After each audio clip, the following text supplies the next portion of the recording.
नमस्कार, मैं हूं कविता। जब हम छोटे थे मतलब स्कूल या कॉलेज में तो बड़े बड़े सपने देखते थे, पर जब नौकरी शुरू होती है तो पता नहीं ये सारे सपने कहाँ गायब हो जाते हैं। लेकिन अगर आप नौकरी लगते ही इन सपनों को ध्यान में रखते हुए अच्छे से फाइनेंशियल प्लानिंग करें और उसके मुताबिक निवेश करना शुरू कर दे तो यकीन मानिए ये सपने गायब नहीं होंगे। अब सवाल उठता है कि कहाँ और कितना निवेश करें। जैसे ही दिमाग में आता है ये सवाल तो योर मनी आपकी मुश्किलें आसान बनाने के लिए हाजिर है।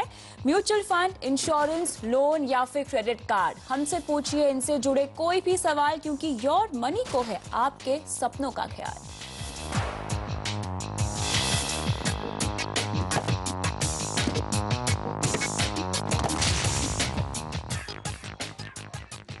योर मनी में आज हमारा फोकस है आपकी कंप्लीट फाइनेंशियल प्लानिंग पर, और आपके सवालों का जवाब देने के लिए हमारे साथ हैं हमारे खास मेहमान फ्रीडम फाइनेंशियल प्लानर्स के सीईओ सुमीत वैद्य।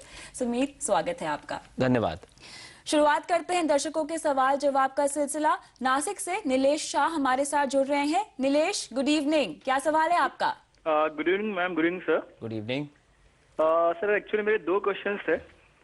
बेसिकली मेरे एक सन का एजुकेशन के लिए मुझे 20 इयर्स में 20 लाख चाहिए थे। First one is that and second one था रिटायरमेंट प्लानिंग करनी थी मुझे मेरी, जिसके लिए मुझे 32 इयर्स में 1 करोड़ रुपीस चाहिए थे। सो मेरे लिए कौन से बेस्ट फंड्स होंगे जहाँ पे ये गोल रीच कर पाऊंगा मैं? नीलेश जी, आपने अपने प्रश्न में जो हमें भेजा है उसमें काफी और डिटेल्स भी दी हैं जो आपने हमसे पूछा है। एक तो आपको कॉम्प्लीमेंट करना चाहेंगे कि आपने जिस तरह से अपनी पूरी बेसिक फाइनेंशियल प्लानिंग करी है, काफी हद तक अच्छी तरह से फाइनेंशियल प्लानिंग करी है। गोल्स भी बहुत क्लियर हैं, जो कि हम अक्सर हमारे दर्शकों को कहते भी रहते हैं कि आपके जो फाइनेंशियल गोल्स हैं वो बहुत क्लियर होने चाहिए। बिल्कुल, बड़े आर्टिकुलेटेड, बड़े क्लेयर गोल हैं। अगर आप देखिए तो इन्होंने बोला कि 25 लाख का इनके पास टर्म प्लान भी है कोटक का। उसके बाद इन्होंने बोला पर्सनल एक्सीडेंट पॉलिसी है टाटा AIG की, मेडिक्लेम है, क्रिटिकल इलनेस कवर है, एजुकेशन ग्रांट कवर है, देन होम इंश्योरेंस है 2 लाख का। सो काफी सुलझे हुए और सोचे समझे इन्वेस्टर या निवेशक लग रहे हैं नीलेश जी। सो कंटिन्यू रखिए नीलेश जी इस चीजों को। आपके दो क्वेश्चनों का हम आंसर करते हैं। पहला गोल सन्स एजुकेशन, 20 साल में 20 लाख रुपए। बिकॉज आप इतनी पहले सोच रहे हैं, इसमें पावर ऑफ कंपाउंडिंग का आपको बेनिफिट मिलेगा।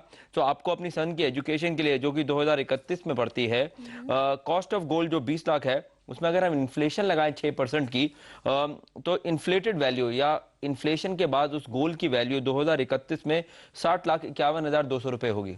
और इन्फ्लेशन अपने आप में एक बहुत ही जबरदस्त चीज है अगर आप इसे कंट्रोल में ना रखें तो। अगर आप प्लानिंग कर रहे हैं तो आपने 60 लाख की प्लानिंग करनी है, ना कि 20 लाख की।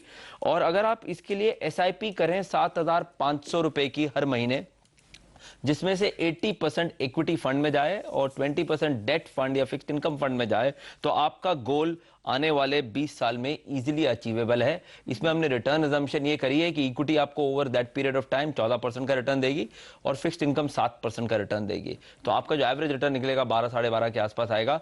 वो आपको हेल्प करेगा इस गोल को अचीव करने के लिए। इसके नीचे जो फंड है मैं आपको दूसरे गोल के बाद बताऊंगा, उसका पहले मैं आपको अमाउंट बता दूं। अगेन याद रखिए, जब भी गोल की प्लानिंग करें इन्फ्लेशन का मानना बहुत जरूरी है, और इन्फ्लेटेड अमाउंट जो कि आपके केस में 60 लाख है उसके हिसाब से प्लान करना बहुत जरूरी है। दूसरा गोल है आपका रिटायरमेंट का, जिसमें आप बोल रहे हैं रिटायरमेंट इन 2041, 30 साल के बाद। Cost of goal is 1 crore रुपए का आपका कॉस्ट ऑफ गोल है। अगर इसमें आप 3,000 रुपए का SIP करें, जो कि अपने आप में एक बहुत नॉमिनल अमाउंट है, आप 3,000 रुपए का SIP करें तो आप अपने 1 करोड़ का गोल अचीव कर सकते हैं 2041 में। अगेन आप इसको 80% इक्विटी ओरिएंटेड फंड में डालिए, 20% फिक्स्ड इनकम ओरिएंटेड फंड में डालिए। डिसिप्लिन रखिए। जिस तरह से आपके इनकम बढ़ती जाए, आप अपनी SIP को प्रोग्रेसिवली बढ़ाते जाएं, बिकॉज आपकी सेविंग्स भी बढ़ रही है, तो आपके गोल जल्दी भी हो सकते हैं। जो फंड्स हैं जिनको आप देख सकते हैं वो है HDFC top 200, Birla sun life frontline equity fund, DSP black rock equity fund. ये इक्विटी के लिए आपके फंड है, इनमें से ऑप्शन ले लीजिए, आप तीनों भी ले सकते हैं। अमाउंट अगर छोटा है 2 से ज्यादा मत जाइए फिर।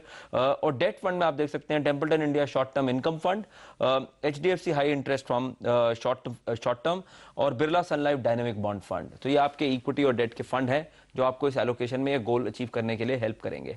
एक और जाने से पहले आपको बात बोलूंगा, आपका जो टर्म प्लान है 25 लाख का, शायद कम है, पूरी डिटेल नहीं है, तब भी थंब रूल के हिसाब से इसको अगर इंक्रीज कर पाए 50 लाख तक तो आपके लिए काफी अच्छा रहेगा। बिल्कुल। नीलेश, क्या आपको और कोई सवाल पूछना है? क्या आप क्लियर हैं? Yes ma'am, thanks a lot. Thank चलिए, यू। शुक्रिया। लेते हैं अगले दर्शक का सवाल। नोएडा से किशोर मोहंती हमारे साथ जुड़ रहे हैं। किशोर, पूछिए अपना सवाल। Yeah. Good evening, ma'am. Good evening. Good evening, sir. Good evening. Yeah. Yeah. My question is like I have some SIP, HDFC Top 200, ICICI Prudential, IDFC Premier, Reliance के 3 है मेरे पास, पावर सेक्टर है, रेगुलर सेविंग है और small cap है। ये SIP है और इसके अलावा मेरे पास इंश्योरेंस के हैं जो मैंने LIC के किए हैं, मॉनीबैक, LIC के कोमल जीवन, जीवन सरल, market plus and wealth plus और एक टाटा एजी के हैं। हाँ जी। तो ये मेरा कंप्लीट जो पोर्टफोलियो है। ओके। तो सर ये सर मेरा क्वेरी ये था कि जैसे SIP वगैरह जो मैं जो किया हूँ आर दे गुड एनफ और जैसे ये ठीक है या I have to change something? हाँ जी। किशोर जी, तो पहले प्रश्न का आपका उत्तर देते हैं हम कि आप पूछ रहे हैं कि SIP ठीक है या नहीं। SIP की फंड चॉइस आपकी अच्छी है मगर बहुत ज्यादा फंड है। जिस तरह का आपने ब्रेकअप किया हुआ है SIP का, तकरीबन 6 फंड के अंदर आपने ब्रेकअप किया हुआ है, बहुत ज्यादा डाइवर्सिफिकेशन भी अच्छी नहीं होती। ये अपने आप में इंडेक्स की तरह बन जाती है और आपके रिटर्न जरा सब ऑप्टिमल हो जाते हैं। तो ओवर डाइवर्सिफिकेशन है किशोर जी का यहाँ पे। किशोर, इसी के साथ क्या आपके कोई खास गोल्स हैं, कोई एम है जो कि आप पूरा करना चाहते हैं, इसीलिए आपने इतना डाइवर्स पोर्टफोलियो बनाया है? Actually, I have only one goal that I have a kid. I have a daughter. She is just 3 years old. अच्छा। और मैं ये चाहता हूँ कि जैसे उसके एजुकेशन एंड मैरिज के लिए प्लस हमारा रिटायरमेंट के लिए, आफ्टर रिटायरमेंट के लिए, ये दोनों मेरा गोल है ऐसे। ठीक है, ठीक है किशोर, आप बने रहिए हमारे साथ। आपके सवाल का जवाब हम लेंगे इस छोटे से ब्रेक के बाद। बने रहिए हमारे साथ।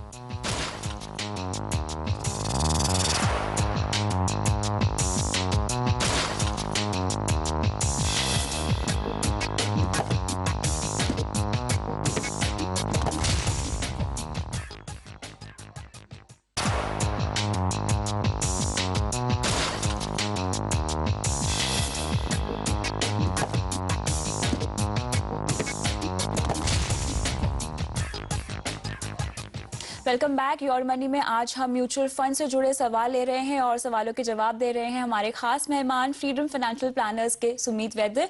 हमारे साथ हमारे कॉलर जुड़े हुए हैं किशोर मोहंती नोएडा से। सुमित, क्या सलाह देंगे आप किशोर के लिए? इनका जो गोल है, इनकी 3 साल की बेटी है, फिलहाल उसकी शादी के लिए पैसे इकट्ठा करना चाहते हैं। गोल अच्छा है, टाइम अच्छा है, मगर गोल के लिए एक अमाउंट बनाइए अपना और एग्जैक्ट टाइम। सो इनका गोल ऐसे होना चाहिए, 3 साल की बेटी है, उसकी शादी के लिए मुझे 25 लाख रुपए चाहिए इस टाइम पे। 3 साल की बेटी है, उसकी एजुकेशन के लिए 15 साल बाद मुझे 5 लाख रुपए चाहिए। ऐसा गोल में स्पेसिफिक अमाउंट होगा। सो फाइनेंशियल प्लानर उसको बैक कैलकुलेट करके आपको ये बता पाएंगे इन्फ्लेशन के चलते आपको कितना अमाउंट चाहिए होगा उस टाइम पे। उसके बेसिस पे आप कैलकुलेट कर सकते हैं कि कितना पर मंथ सेविंग इक्विटी में, कितना पर मंथ सेविंग डेट में आपको गोल अचीव कराएगा। फिलहाल जो पोर्टफोलियो दिया गया है उसको लेके आप क्या कहेंगे? उसको लेके मेरा एडवाइस यही रहेगा कि इसको 6 फंड्स को नीचे आप कम कीजिए जरा। तो आपका HDFC टॉप 200 फंड अच्छा है, उसको कंटिन्यू रखते हैं। ICICI प्रूडेंशियल डिस्कवरी फंड ठीक है, उसको कंटिन्यू रखिए। IDFC प्रीमियर इक्विटी फंड बहुत अच्छा है, उसे भी कंटिन्यू करके। Reliance diversified power sector fund एक सेक्टोरल फंड है, एक थीमेटिक फंड है जो कि आजकल के टाइम पे काफी वॉलेटाइल रह सकता है। अच्छा। एक रिटेल इन्वेस्टर, छोटे निवेशक के लिए जो कि रोजमर्रा की जिंदगी में बिजी है, इसको ट्रैक रखना बड़ा मुश्किल है, तो इस पे एडवाइस होगा कि इसको आप रिडीम कर सकते हैं। Reliance regular savings fund equity plan बहुत अच्छा फंड है, इसे आप प्लीज कंटिन्यू कीजिए। रिलायंस स्मॉल कैप फंड, इसको भी आप अवॉइड कर सकते हैं स्मॉल कैप को। तो जो आपने रिलायंस के 2 आपके रिडीम करके उसको आप सेविंग्स फंड इक्विटी प्लान के अंदर ऐड कर सकते हैं थोड़ा सा, और थोड़ा सा आप जाके उसको ऐड कर सकते हैं HDFC टॉप 200 फंड के अंदर। तो आपके फंड की चॉइस है 6 से घट के 4 रह जाएगी, जो कि एक अपना आप में अच्छा पोर्टफोलियो है। अच्छा, तो किशोर आपको कह सकते हैं कि आपको जो सिलेक्शन है वो अच्छा है, थोड़ा सा डिसिप्लिन मेंटेन करना होगा लेकिन अगर आपको। ठीक है, बढ़ते हैं अगले कॉलर की ओर और फरीदाबाद से कुलवंत सिंह हमारे साथ है। कुलवंत, गुड इवनिंग, पूछिए अपना सवाल। नमस्कार मैडम। नमस्कार जी, मेरा एक्चुअली HDFC टॉप 200 फंड में मैं 2000 इन्वेस्ट कर रहा हूँ लास्ट 1 ईयर से। अच्छा।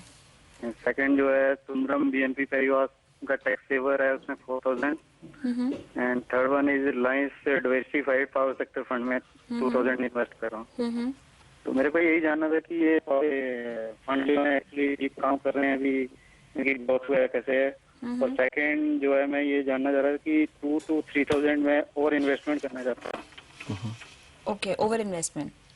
ठीक है, सुमित क्या कहेंगे आप इनके लिए? इनके चॉइस ऑफ फंड्स के ऊपर पहले मैं कुलवंत जी को ये बोलना चाहूंगा कि एचडीएफसी टॉप 200 तो ठीक है फंड, सुंदरम टैक्स सेवर भी ठीक है, एवरेज परफॉर्मेंस है इनकी अपनी। Reliance diversified power sector fund again एक थीमेटिक फंड है, अवॉइड कीजिए सेक्टोरल स्पेसिफिक थीमेटिक फंड्स को, वो वॉलेटाइल हो सकता है। मगर इन सब से पहले जो कि हमारा कोर फाइनेंशियल प्लानिंग एडवाइस होता है कि किसी एक गोल के साथ लिंक कीजिए इसको, बिकॉज गोल के साथ लिंक करने में आपको ये पता चल सकता है कि कितना रिटर्न आपको कब तक चाहिए, उसके बेसिस पे फंड की चॉइस करना और फंड की परफॉर्मेंस की इवैल्यूएशन करना कि ये आपके लिए ठीक काम कर रहा है नहीं कर रहा, बहुत आसान हो जाता है। अदरवाइज आप इसके अंदर मतलब कि just putting an arrow in the dark, आप अंधेरे में एक तीर चला रहे हैं कि कौन सा फंड ठीक है या कौन सा फंड ठीक नहीं है। तो इसलिए कुलवंत जी के लिए काफी एडवाइस रहेगा कि गोल अपना जरूर बनाइए। आपके पास कि ना 2,500 बोला ना इन्होंने, और कुलवंत आपका कोई गोल है, कोई खास उद्देश्य को ध्यान में रख के आपने ये प्लान किया है? एक्चुअली आफ्टर 15 ईयर्स मुझे अराउंड 50 लाख की जरूरत होगी, तो उसको लेके मैं चल रहा हूँ टारगेट। 15 साल में 50 लाख। और इन्होंने एसआईपी 1 साल के लिए की हुई है, क्या इसको बढ़ाकर 15 साल कर देना चाहिए फिर? नहीं तो वो रेगुलर चलती रहेगी एसआईपी, आप लंबे समय के लिए रखेंगे तो आपको रेगुलर चलती रहेगी। आई थिंक आपका ट्रैक पे है ये गोल, 50 लाख का जितना आप सेविंग कर रहे हैं बेस्ड ऑन द रिटर्न काफी ट्रैक पे रहेगा। पीपीएफ भी इन्होंने ले रखा है, इन्होंने बोला है नहीं कह रहे हैं कि पीपीएफ में डालें या ना डालें, थोड़ा सा डेट में भी अपना पैसा डालिए, फिक्स्ड इनकम में, सिर्फ इक्विटी की तरफ ना रखें। और जो तीसरा फंड आप सोच रहे हैं, हमसे पूछ रहे हैं, वो DSP black rock equity fund हो सकता है, एक अच्छा फंड है अपने आप में, उसमें आप निवेश कर सकते हैं रेगुलरली। क्या एसआईपी के लिए ऐसा नहीं करना होता कि पहले से डिसाइड कर लें कि इतने साल के लिए है, कि हम बढ़ाते रहें उसको, कैसे होता है? आप दोनों ऑप्शन रहते हैं हमारे पास। मान लीजिए कि अगर मैं परपेचुअल एसआईपी ले लूं कि जब तक मैं पैसा डाल रहा हूं डालते रहूं, उसका अपना फायदा है कि आपको हर साल या 2 साल बाद जाके रिन्यू नहीं करना पड़ता। अच्छा। मगर अगर आप एनुअल या बाई एनुअल या 2 साल की एसआईपी करते हैं तो आपके पास एक मौका होता है कि वो जब टाइम खत्म हो, परफॉर्मेंस को इवैल्यूएट करके फिर से शुरू करने का। इसके लिए आपको एक अच्छा फाइनेंशियल एडवाइजर या प्लानर चाहिए जो आपको एडवाइस कर सके कि आपको क्या करना है। अमूमन खुद देखा गया है कि आप जब खुद पैसा मैनेज करते हैं तो ये आप डिसिप्लिन नहीं रख पाते हैं। अगर एसआईपी रुकती है तो बड़ा मुश्किल होता है उसको वापस शुरू करना, कई बार हमें पता भी नहीं चलता कि रुक गई है। तो उस चलते एक अच्छा फाइनेंशियल एडवाइजर या प्लानर अपने लिए रखे जो आपको ये एडवाइस करे।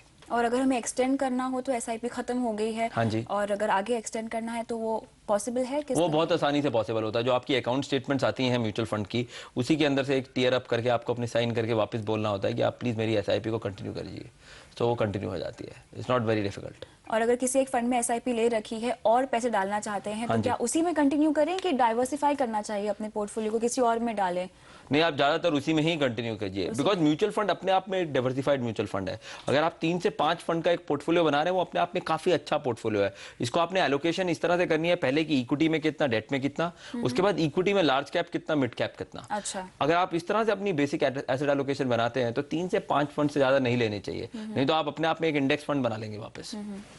चलिए, इसी के साथ फिलहाल वक्त होता है ब्रेक का, लेकिन अगर आप भी म्यूचुअल फंड, इंश्योरेंस, लोन या फिर क्रेडिट कार्ड से जुड़े सवाल हमसे पूछना चाहते हैं तो हमें ईमेल कर सकते हैं या फिर एसएमएस भी कर सकते हैं। हमें ईमेल कीजिए mf@moneycontrol.com पर। एसएमएस करने के लिए लिखिए YM, एक स्पेस छोड़कर लिखिए अपना सवाल और फिर अपना नाम और भेज दीजिए ये एसएमएस हमें 51818 पर।